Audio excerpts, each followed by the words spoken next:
Okay, let's unpack this. Today, we are diving deep into the history of one incredible Sri Lankan structure, the Adisham Bungalow. Mm.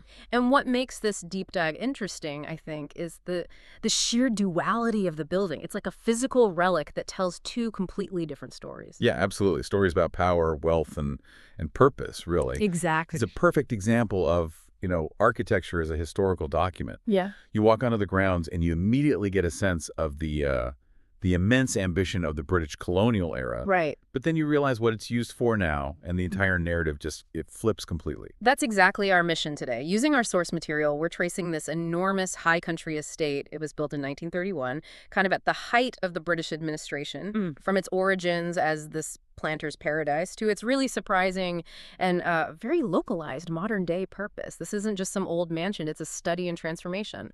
Yeah, and when you hear massive colonial-era mansion, your mind immediately jumps to maybe museums or perhaps a high-end boutique hotel, something like that. Sure, that's the usual path. But the Adisham Bungalow is something far more interesting and certainly uh, more spiritual. It is actually operating now as a Roman Catholic Benedictine monastery. Right. Just think about that switch for a second. A structure built to embody the most exclusive, material wealth of the colonial system Yeah. is now dedicated to contemplative life, to simplicity. And what's fascinating here, I think, is that the self-sufficiency required of the monastery connects it back to the land in a way the original owner probably never intended. How so? Well, the priests don't just pray and study. They are active in the gardens. They're actually taking advantage of the fruit harvest there. Okay, right. And they don't just consume it themselves. No, they monetize it, but in the most grounded way possible.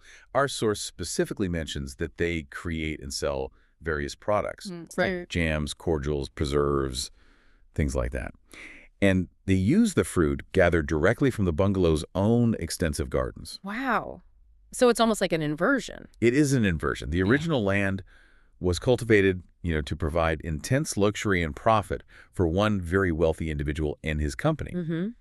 Now, that same land sustains this small, humble community and provides products that filter back into the local economy. It's like a literal factory of humility, you could say, replacing this fortress of exclusivity. That immediate contrast is really striking. It sets the stage perfectly.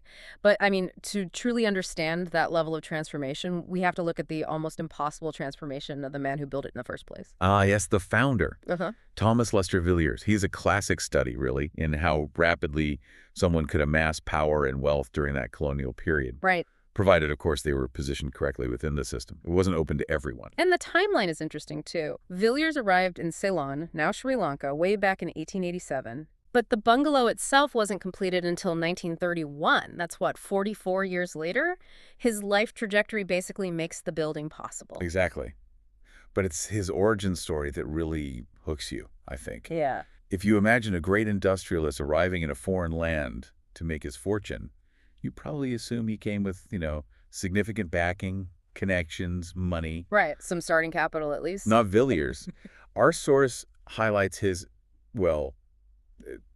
staggeringly humble start. He apparently came from England, essentially. Unauthorized. Unauthorized. Yeah. Yeah. And he possessed only a tiny amount of money. The source says just 10 pounds. 10 pounds. Imagine starting with that tiny sum and then eventually commissioning this sprawling mansion, importing materials for it years later. Incredible, isn't it? How quickly did you have to move up the ladder in, late 19th, early 20th century Ceylon to achieve that kind of scale? Extremely quickly. And this is where we need a bit of context, maybe. Villiers initially trained as a plantation planter, just learning the trade. But he very quickly became a plantation owner. Now, this wasn't just, a reflection of his personal drive, though I'm sure that was part of it. Sure. It's also a commentary on the hyper-efficient and often brutal economic structure of the time.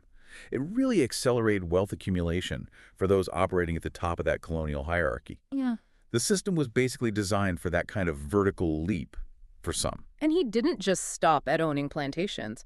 By the time he commissioned Adisham, he was an absolute industry titan. He built this structure while serving as the chairman of the massive George Stewart Company. Yeah, that name alone. Yeah. It carries incredible weight in the history of tea and rubber in Ceylon, Sri Lanka. Absolutely. So building Adisham is the ultimate statement of having arrived, isn't it? Transforming that initial 10 pounds into this huge edifice. Which brings us neatly to the architecture itself.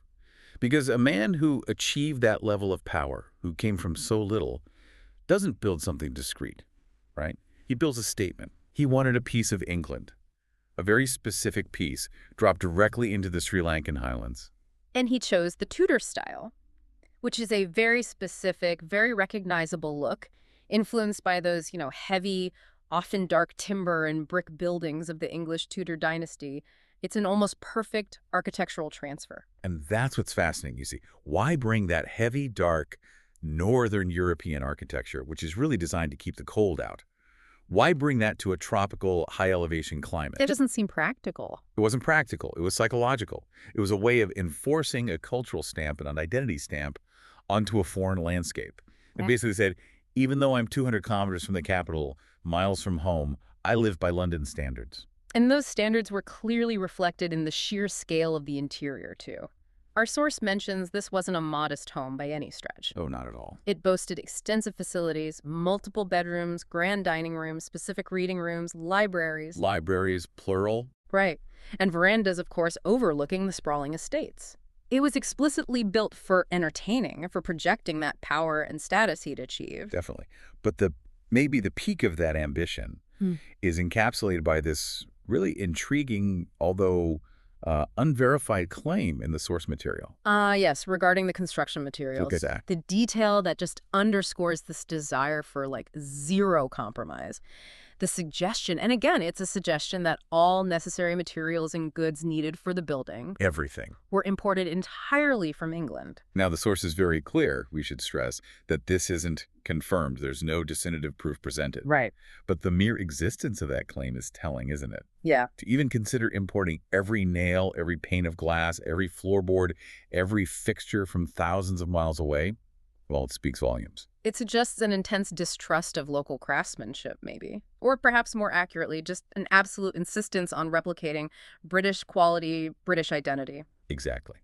Regardless of the logistical nightmare, the cost, the incredible wealth required to even attempt it, it's pure, distilled ambition, imported ambition. And you can't really appreciate that level of ambition, that statement, without knowing the location. This wasn't built for easy access, was Not at all. It's remote by design. If you travel, 200 kilometers distant from Colombo, which is a fair way. Quite a journey, especially back then. And then you drive another 2 kilometers away from the nearest town, Haputale. You find Adisham tucked away. That isolation is absolutely key to the entire narrative, I think. If you're building your personal palace, your statement piece, you don't build it where the public can easily scrutinize it or wander past. No, you want privacy. Exclusivity. Precisely.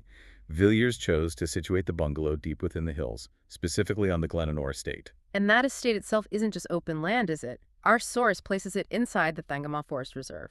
Yes. That connection is significant. If we sort of connect this to the bigger picture, situating a massive private dwelling, essentially a mansion, inside a state-protected forest reserve.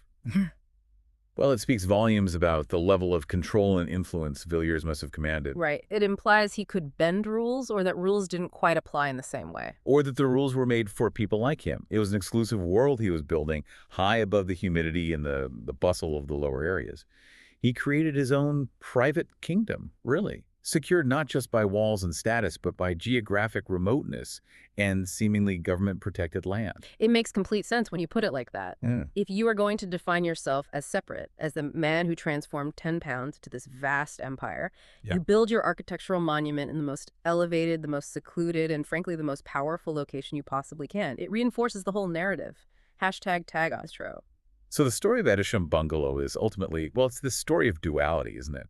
We start with the incredible ambition, almost audacity, of Thomas Lester Villiers. Building this heavy, dark, Tudor-style fortress of imported wealth deep within the tropical Sri Lankan highlands back in 1931. Peak colonial statement.